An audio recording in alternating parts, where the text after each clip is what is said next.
15년 결혼 생활, 두 아이의 엄마. 평범한 일상이 단 한 줄의 메시지로 지옥이 되었습니다. 어제 너무 행복했어. 당신 없인 못 살 것 같아. 이 메시지를 받은 사람이 누구인지 아세요? 바로 제 남편이었습니다. 여러분, 혹시 내 배우자가 바람을 피우고 있을지도 모른다는 생각 해보신 적 있나요? 저는 단 한 번도 의심해 본 적이 없었어요. 아니, 의심할 이유가 전혀 없었거든요.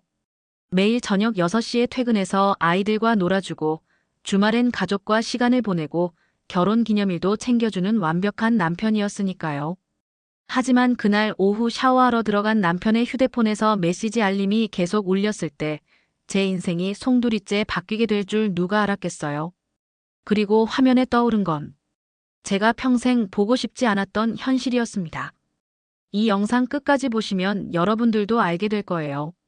완벽해 보이는 사람도 얼마나 무서운 거짓말쟁이가 될 수 있는지, 그리고 진실을 알고 난 후에 선택할 수 있는 길이 얼마나 잔혹한지 말이죠. 사실 저희 가정은 정말 평범했어요. 아니, 평범을 넘어서서 주변 사람들이 부러워할 정도였죠.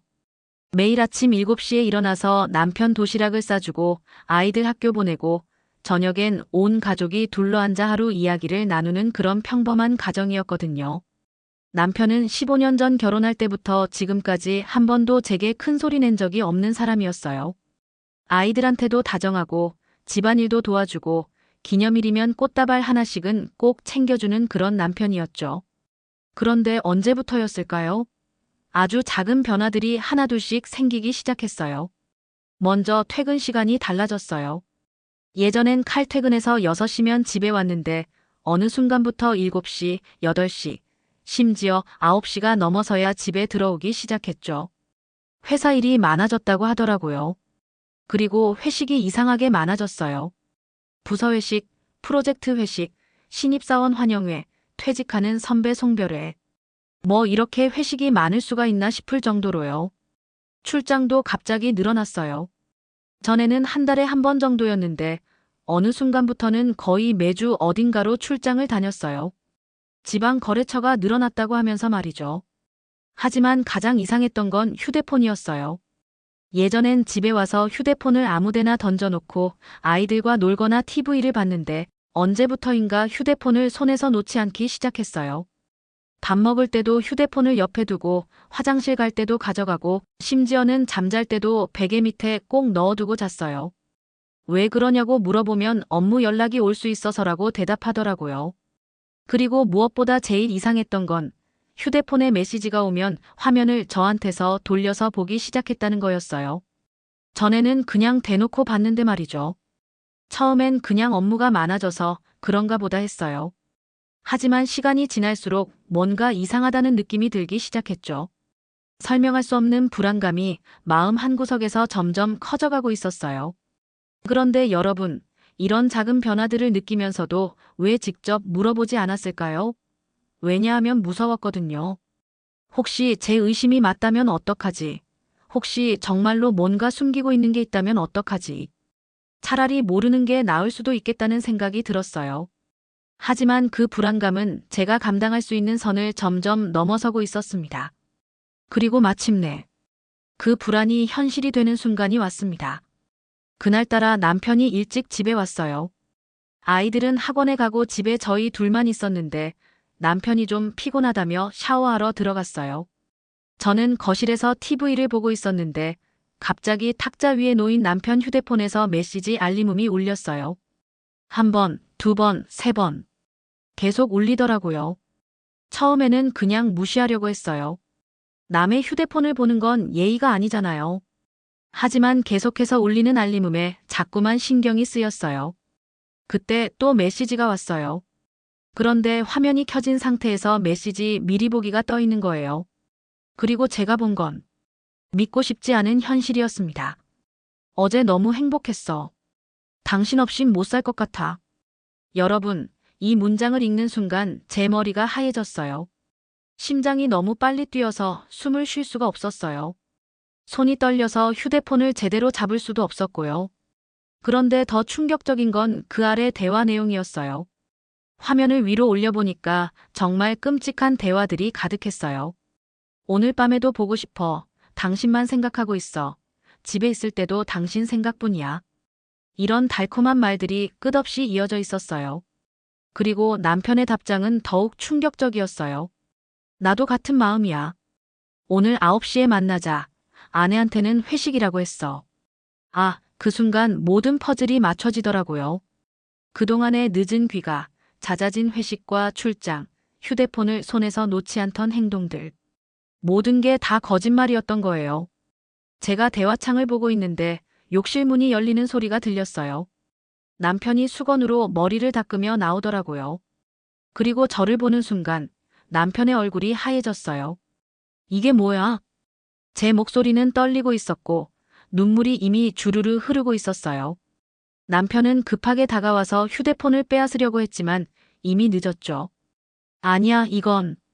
남편이 뭔가 변명을 하려고 하는데 입에서 나오는 건 거짓말뿐이었어요. 그냥 장난이야. 별거 아니야. 직장 동료가 농담으로. 여러분, 15년을 함께 살아온 사람의 거짓말을 못 알아볼까요? 남편의 얼굴은 이미 모든 걸 말해주고 있었어요. 당황한 표정, 식은땀, 변명하려고 애쓰는 모습. 그 순간 제 15년 결혼 생활이 한순간에 무너져 내리는 걸 느꼈어요. 그날 이후로 제 삶은 정말 지옥이었어요. 밥상 앞에 앉아도 숟가락을 들 수가 없었어요. 뭘 먹어도 모래를 씹는 것 같았거든요. 아이들이 엄마 왜 안 먹어? 라고 물어봐도 대답을 할 수가 없었어요. 어떻게 대답해요? 아빠가 바람을 피워서 엄마가 밥을 못 먹겠다고. 밤에 잠들기는 더 힘들었어요. 침대에 누워서 눈을 감으면 자꾸만 그 메시지가 떠올랐어요. 어제 너무 행복했어. 당신 없인 못 살 것 같아. 이 문장이 머릿속에서 맴돌면서 저를 미치게 만들었어요. 그런데 더 끔찍한 건 남편이 옆에서 코를 골며 자고 있다는 거였어요. 어떻게 이런 일을 저질러 놓고 편안하게 잘 수 있을까요? 정말 이해할 수가 없었어요. 그 다음 날 아침, 남편이 제게 무릎을 꿇고 빌기 시작했어요. 여보, 정말 미안해. 한순간의 실수였어. 정말 실수였다고. 실수요? 여러분, 불륜이 실수인가요? 실수는 길을 잘못 드는 거예요. 실수는 소금 대신 설탕을 넣는 거예요. 다른 여자와 몇 달 동안 만나고 달콤한 말을 주고받고 저한테 거짓말을 하는 게 실수라고요? 다시는 안 그럴게. 정말 다시는. 그 여자랑 완전히 끝냈어. 회사도 그만둘게. 남편은 계속 울면서 빌었어요. 하지만 제가 들은 건 변명뿐이었어요. 진심 어린 사과가 아니라 들키니까 하는 변명 말이에요. 그리고 며칠 후 양가 부모님들이 다 모이셨어요. 시어머니는 제게 이렇게 말씀하셨어요. 며느리, 남자들은 원래 그런 거야. 한번 실수하고 정신 차리는 법이야. 아이들 생각해서라도 참아야지. 친정어머니도 비슷한 말씀을 하셨어요. 딸아, 이혼하면 너만 힘들어. 세상이 아직 이혼한 여자에게 차갑잖니. 그냥 모른 척하고 살아라. 여러분, 이런 말들을 들으니까 더 화가 나더라고요. 왜 제가 참아야 해요? 왜 제가 모른 척해야 해요? 잘못한 건 남편인데 왜 제가 희생해야 하는 거죠? 그래서 저는 단호하게 말했어요. 이혼할 거예요. 모든 사람들이 깜짝 놀랐어요. 시어머니는 미쳤냐고 소리치셨고 친정어머니는 다시 생각해보라고 하셨어요. 하지만 제 마음은 이미 정해져 있었어요.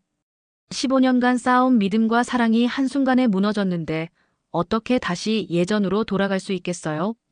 마지막으로 남편에게 이렇게 말했어요. 당신이 가장 소중한 걸 잃었다는 걸 평생 기억하고 살아. 나는 이제 다시는 돌아가지 않아. 남편은 그제서야 진짜 울기 시작했어요. 하지만 이미 늦었죠. 깨진 유리컵은 다시 원래대로 돌아갈 수 없으니까요. 여러분, 이 이야기를 들으시면서 어떤 생각이 드셨나요? 한순간의 달콤함이 평생 쌓아온 가정을 완전히 무너뜨릴 수 있다는 것. 그리고 배신은 절대로 단순한 실수로 치부할 수 없는 깊은 상처를 남긴다는 것을 보셨을 거예요. 15년이라는 시간, 두 아이와 함께 꿈꿨던 미래. 이 모든 것이 단 한 줄의 메시지로 인해 산산조각이 났습니다. 혹시 여러분 중에서도 비슷한 상황을 겪고 계신 분들이 있을지도 모르겠어요. 작은 의심들, 설명할 수 없는 불안감, 그리고 확신하고 싶지 않은 진실들 말이에요. 저는 이 이야기를 통해 여러분들께 하나만 말씀드리고 싶어요. 여러분이 느끼는 그 불안감, 그 의심들을 무시하지 마세요. 때로는 우리의 직감이 가장 정확할 때가 있거든요. 그리고 만약 정말로 배신을 당하는 상황이 온다면 그것은 여러분의 잘못이 아니라는 걸 기억해 주세요. 잘못한 사람이 책임져야 하는 거지, 피해자가 참고 견뎌야 하는 게 아니에요. 여러분이라면 이런 상황에서 어떤 선택을 하시겠어요? 용서하고 다시 시작하시겠어요? 아니면 새로운 인생을 선택하시겠어요? 댓글로 여러분의 솔직한 생각을 들려주세요. 비슷한 경험이 있으시거나 이런 상황에 대한 조언이 있으시다면 다른 시청자분들과 공유해 주시면 정말 감사하겠어요.